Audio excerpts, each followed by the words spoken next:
اس عہد میں لٹ جائے غریبوں کی کمائی اس دور کے سلطان سے کوئی بھول ہوئی ہے۔ اس تصویر کو دیکھنے کے بعد میری خاموشی نے دم توڑ دیا۔ بولنا اپنا فرض سمجھا اور ان تمام لوگوں سے بھی کہوں گا جو آج اعلیٰ منصب پہ فائز ہیں، یاد رکھیں جس کا قد جتنا بلند ہے اس پہ اتنی ہی بڑی ذمہ داری بھی عائد ہوتی ہے۔ ہمارے ذمے ہے اس مسئلے کو اٹھانا۔ اس وقت یہ عوام کا اتنا بڑا مسئلہ ہے، کم از کم جتنے یونٹ کوئی صرف کرتا ہے اس کا اتنا بل ہونا چاہیے۔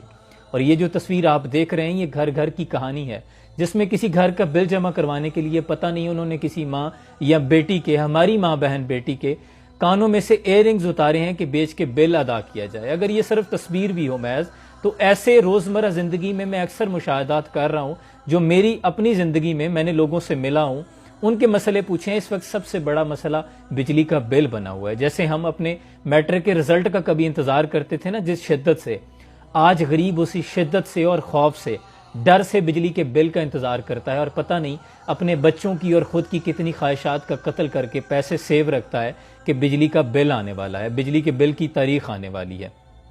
خدا را اس پہ آواز اٹھائیں۔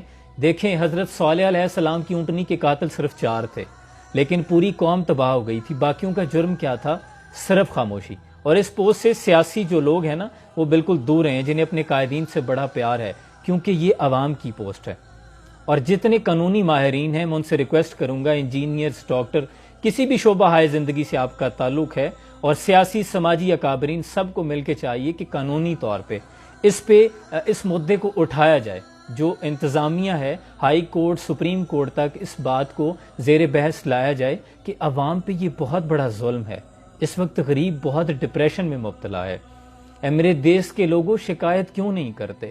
تم اتنا ظلم سہتے ہو، بغاوت کیوں نہیں کرتے؟ ان جاگیرداروں، چوروں، لٹیروں کو کیوں چنا تم نے؟